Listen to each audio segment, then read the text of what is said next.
Welcome to the Rap Soul Podcast, where we dive deep into the world of music that moves our hearts and gets our feet tapping. This is the intersection of rap and soul music from the 80s, 90s, and 2000s.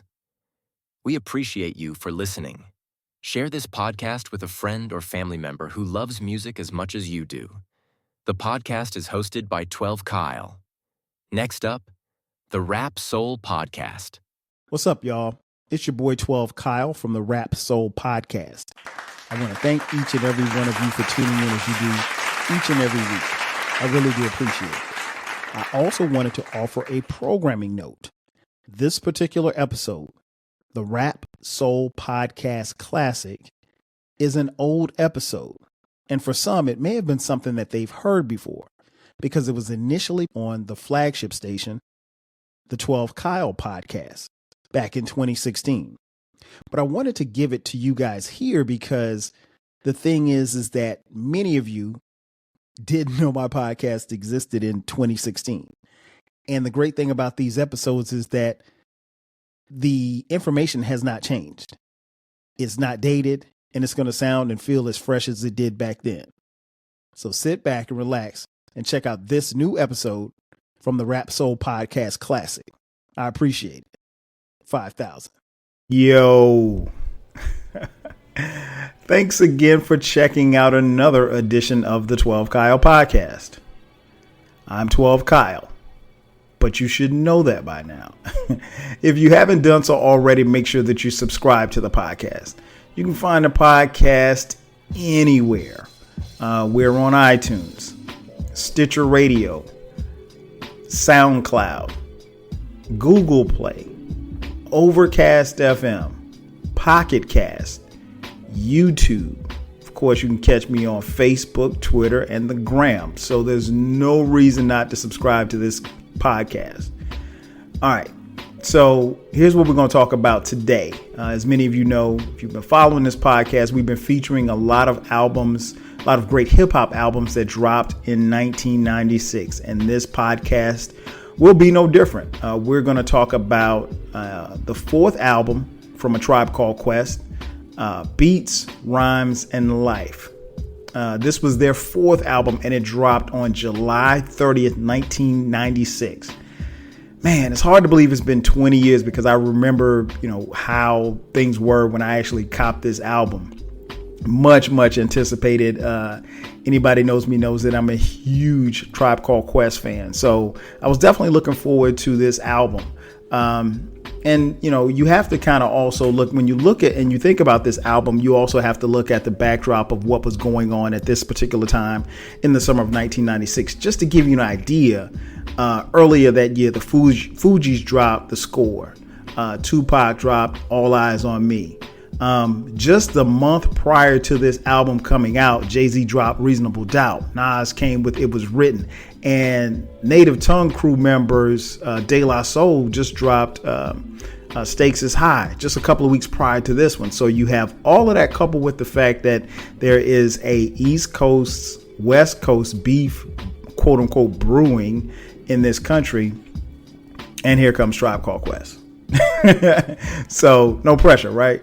Not to mention that it's been 3 years since the previous album, Midnight Marauders, which personally is my favorite Tribe Called Quest album, right? So you got all of that going on. And so, there is some pressure for them to deliver. Just to give you an idea, man, it was A Tribe Called Quest. This album was highly anticipated because you just didn't know what they were going to do. Anytime you have success, it's always met with, the question of, can you do it again? And A Tribe Called Quest came out the gates with their first album, People's Instinctive Life. People's Instinctive, man, is in many circles, a classic. Then they follow that up with Low End Theory, another hip hop classic. Then they follow that one up with Midnight Marauders, which personally I think is a classic. A lot of people don't think it's a classic, but it's right there. You ask 10 people, you may get 5 say it's a classic. You may have 5 say it's not a classic, but it's a dope album, right? So you have that, and then they have this history. At this particular time, Phife was starting to do his own little thing on the side. You saw him kind of rhyming with other people and stuff like that, freestyles and stuff like that on other tracks.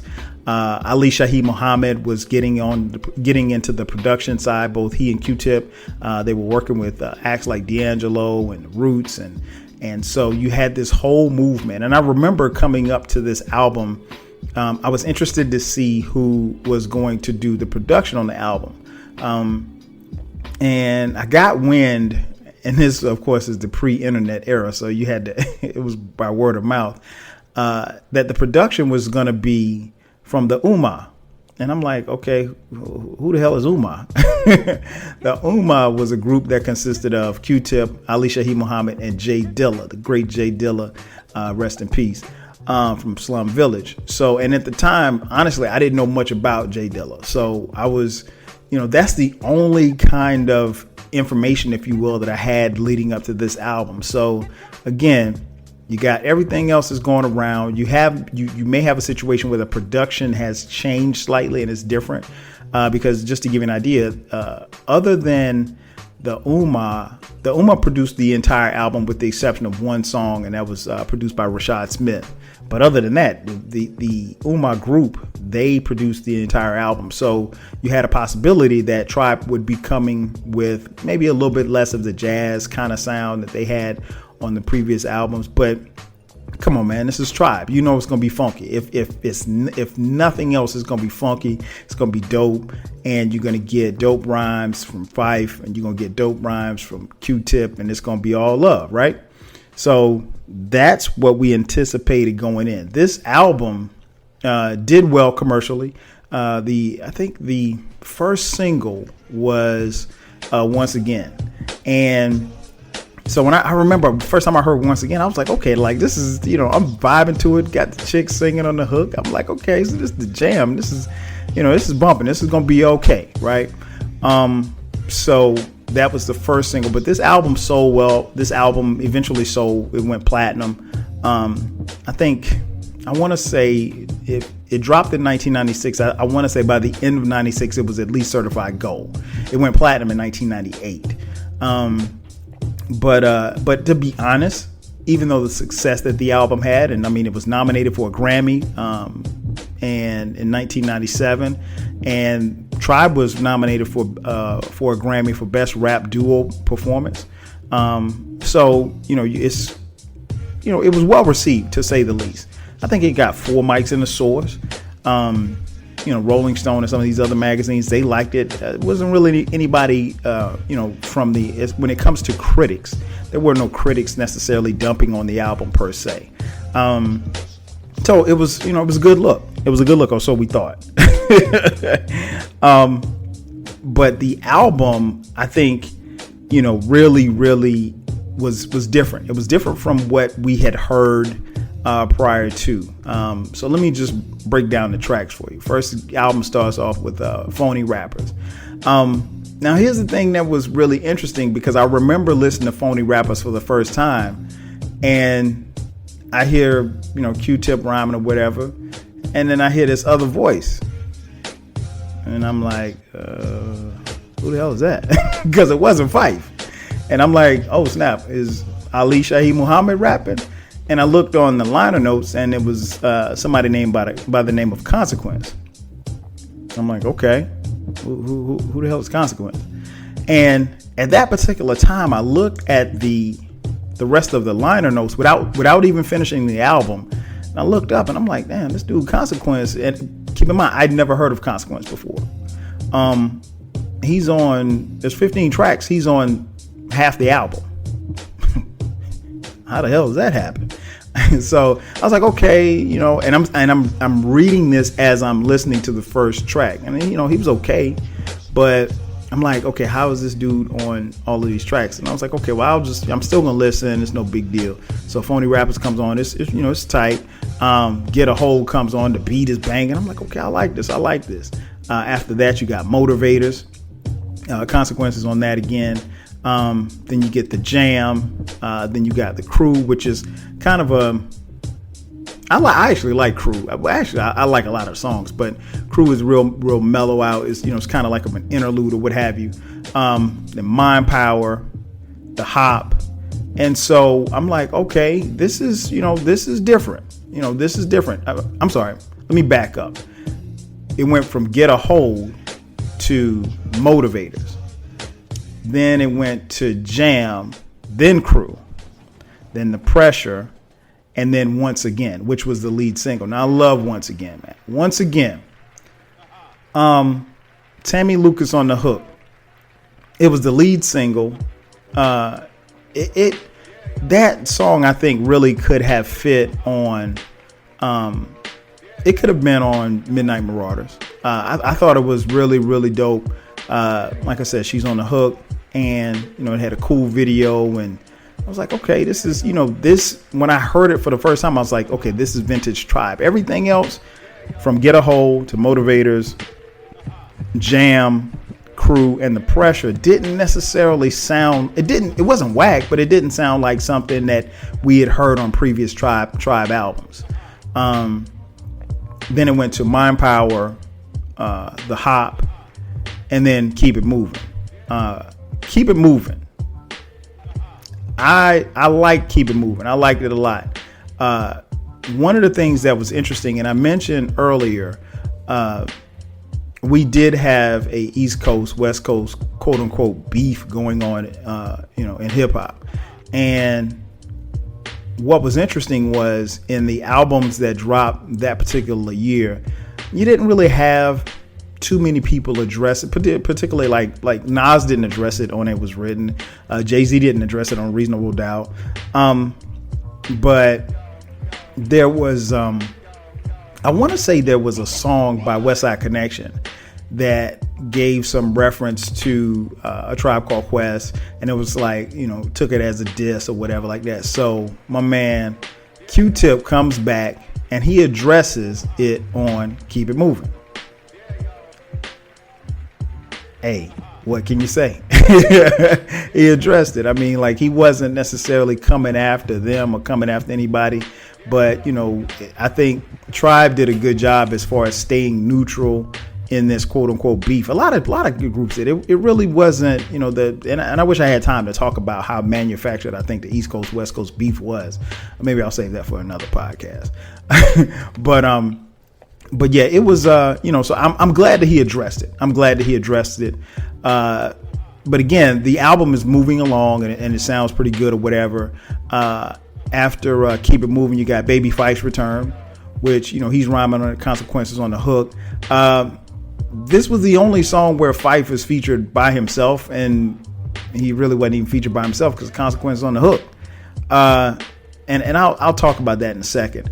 And I remember when I was looking at the liner notes, I'm like, Baby Fife's return. Okay, Fife's gonna spaz on it. Like, I was waiting for Fife to really go in. Next up is Separate Together. Then What Really Goes On, Wordplay, and then the album ends with Stressed Out with Faith Evans on the hook. Love Stressed Out. It really, I think Stressed Out is a song that I think a lot of people could vibe to just based on what they're talking about and how they're actually feeling. So that was the second single to be released. I think that was released back in like November of '96. So like I said, the album did well. The tracks were good. I'm not going to front on it, and I'll give you my opinion on the album in its entirety in just a second. But I think after the first couple of listens, I just realized that Tribe was moving in a different direction, and they weren't necessarily moving in the same direction. And I didn't really get that the first time I heard it, but as I got, as this album got older, and then obviously we saw the great documentary by Michael Rappaport, of the same name, Beeps Rhymes Life, which showed how, and maybe a little bit why Tribe went through this internal strife within a group, and which ultimately led to them making the Love Movement album, which was their last album. Nonetheless, man, it was, after the first couple of listens, I just realized that Tribe was in a different place. And, I had to kind of come to grips with that it wasn't a signature Tribe sound. But, I had the stuff that I liked. I had the stuff that I didn't like. So I think that was kind of key as well. I tell you what, let's take a quick commercial break. Let's get an interview from A Tribe Called Quest. And on the other side, I'll break down what I liked, what I didn't like about this album, and where it fits in history. I'll be back in just a second. Okay. Now, through all of this stuff, man, Tribe Called Quest has managed to stay together. It's the fourth time around. You all have done what a lot of groups can't do, and that's stick together. We see people come and go, especially in hip-hop, like this and like that. Despite the fact that you've done different things, and you've done different things, and you've done different things, how is it that the unit stays together? Through love, you know what I'm saying? Allah has a plan, you know what I'm saying? Allah's plan, people plot and plan and they scheme, but surely Allah's plan is the greatest, because Allah is the best of planners. So that's all we could credit it to, and we could credit it to the fact that, we have a sincere love for the music, and we have a sincere love and admiration for each other. So. If you want a podcast where culture, conversation, and life collide, where you get insightful commentary, engaging discussions, and a fresh perspective on everything, then you need to listen to the 12 Kyle podcast. Hosted by the one and only, yours truly, 12 Kyle, a voice that you know and trust. This podcast will bring you thought-provoking moments, compelling stories, and a whole lot of fun. Whether you're a first-time listener or just tuning in, each episode promises to be something new and exciting. So sit back, relax, join 12 Kyle, myself, and my guests as we break down the world around us and give you stories that you've never heard before, from nostalgic throwbacks to everything in between. The 12 Kyle podcast is a front row seat to this conversation. Subscribe now and never miss an episode of the 12 Kyle podcast, where the vibe is always real and the discussion is always worth your time. Are you feeling nostalgic for the golden eras of rap and soul music? If so, tune in to the Rap Soul podcast. We are your weekly journey through the 80s, 90s, and 2000s, spotlighting the music and the hidden gems that shaped the soundtrack of our lives. From the powerful beats to the soulful melodies, we bring you the best of the past with fresh insights and stories. Rediscover the music that defined a generation. Subscribe to the Rap Soul podcast and enjoy the vibes.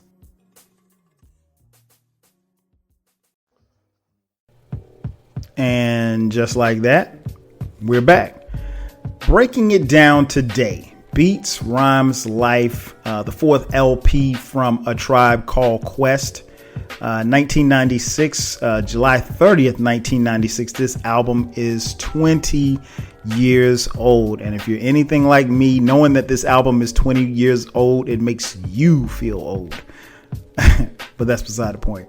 All right, so here's my thoughts on this album. I think, first and foremost, we have to be honest with ourselves. This actually is a pretty good album. That being said, this album was a letdown. If and I know what I said, it sounds like an oxymoron, but it is. This was a very good album, but this album was a letdown. Particularly for Tribe Called Quest fans. Now, I will say this, that the critics love this album. A Tribe Called Quest fans, not as much. I think most Tribe Called Quest fans like me, we like this album. We like certain parts about this album. We will listen to this album, but I think the thing that we have to understand about this album is that it's not like the other albums. And I think that's the thing. Personally, for me, that's what bothers me, because People's Instinctive had a certain feel, a certain flow that kind of set the tempo. Low End Theory, stayed on that same tempo, but then kind of went to the next level. Same for Midnight Marauders. I thought that it was on the same flow, on the same path as far as Tribe was concerned, but just at another level. And, this album was the fall off. Here's what I like. Sonically, I love this album. I think the Ummah group, Q-Tip, Ali Shaheed Muhammad, and the great Jay Dilla, the GOAT. I thought they did an incredible job with these beats, man. I loved it. There's not one beat on this album that I'm like, okay. I can do without.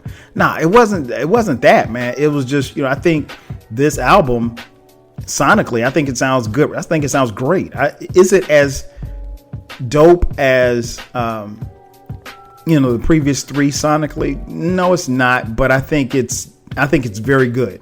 And that's saying a lot, because you have to remember the three previous albums are heralded by in a lot of hip hop circles as classics. So that's like winning the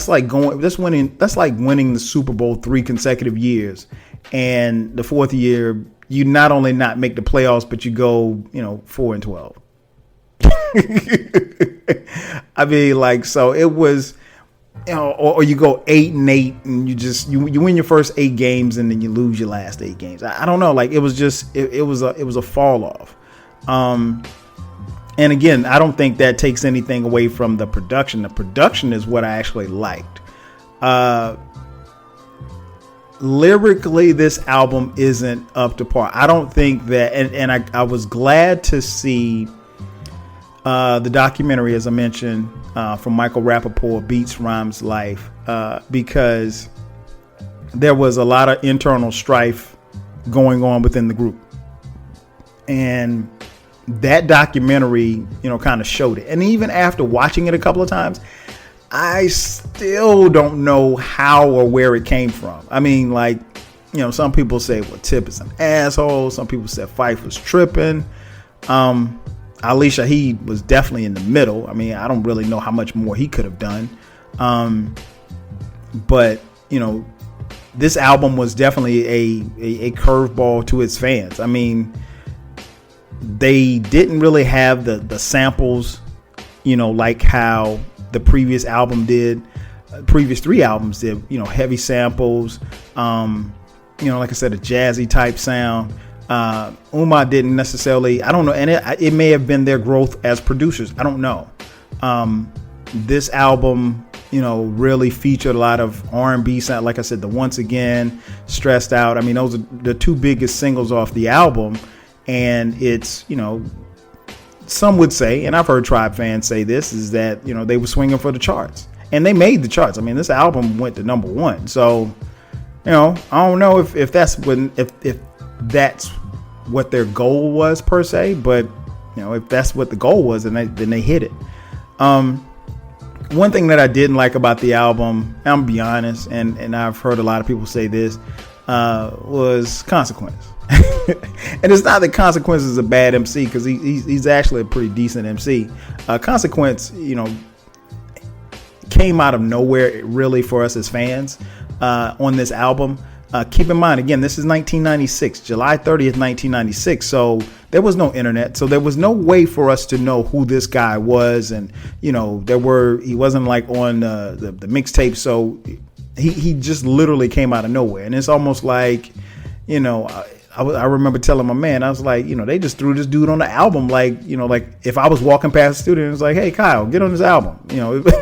That's kind of like how it felt. And I know that's not what it is. And it's no diss to Consequence. I just don't think that he fit this album.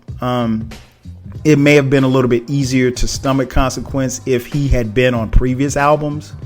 It may have been easier to stomach Consequence if he had been on 1 or 2 songs. But his voice is on half the album.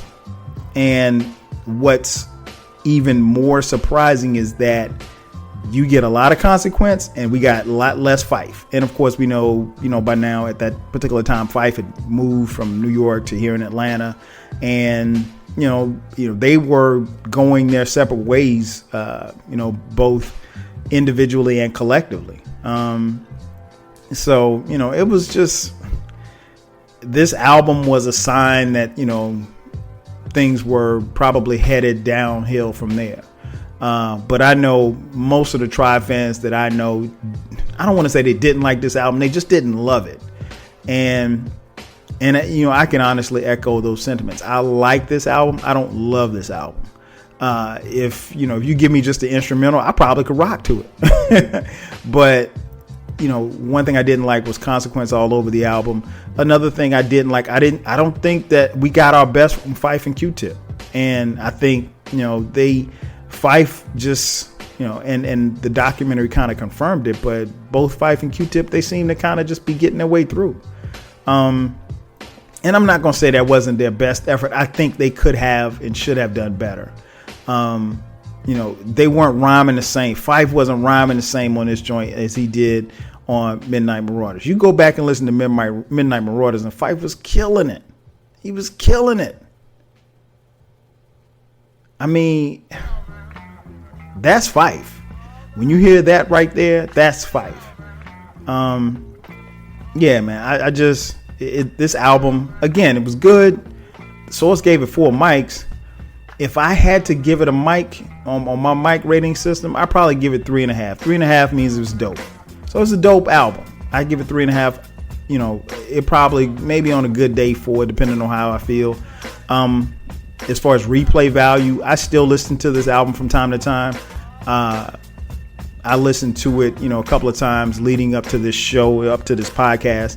And I was quickly reminded of, you know, why I like this album. And then I was also quickly reminded of what I didn't like about the album.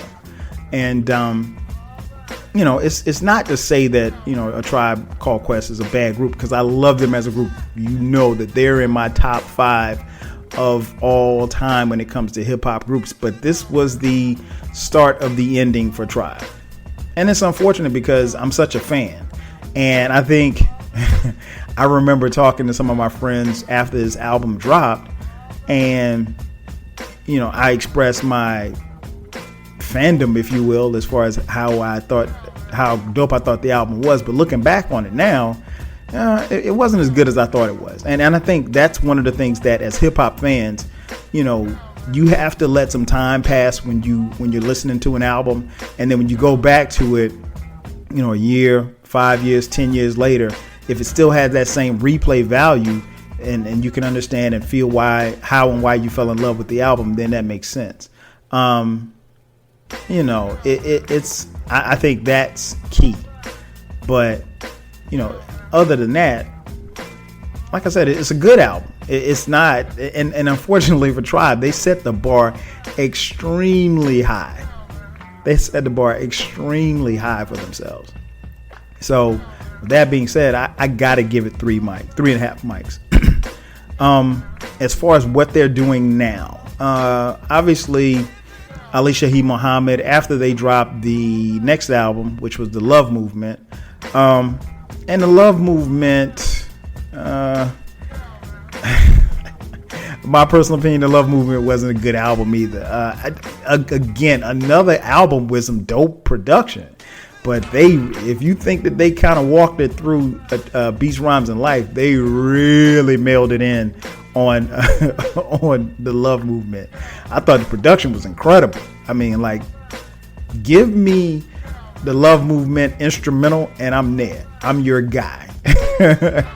But yeah, I can only think of 2 tracks on The Love Movement that I actually like.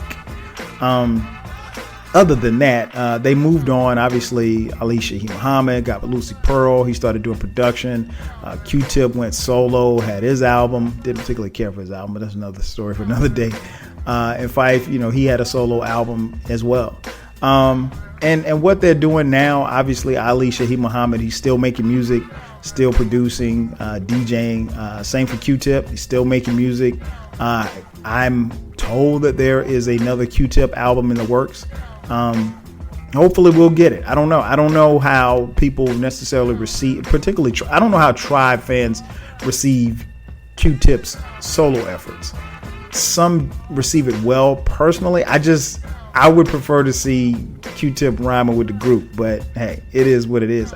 Would I support it? Of course I would, because I'm a fan. But so he's still working on music. Still, he, from what I understand, has an album that should be out by the end of this calendar year.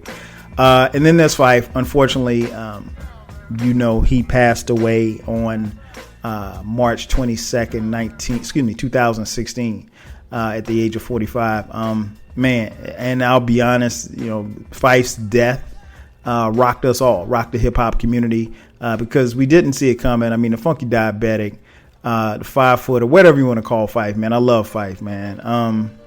And he is definitely being missed.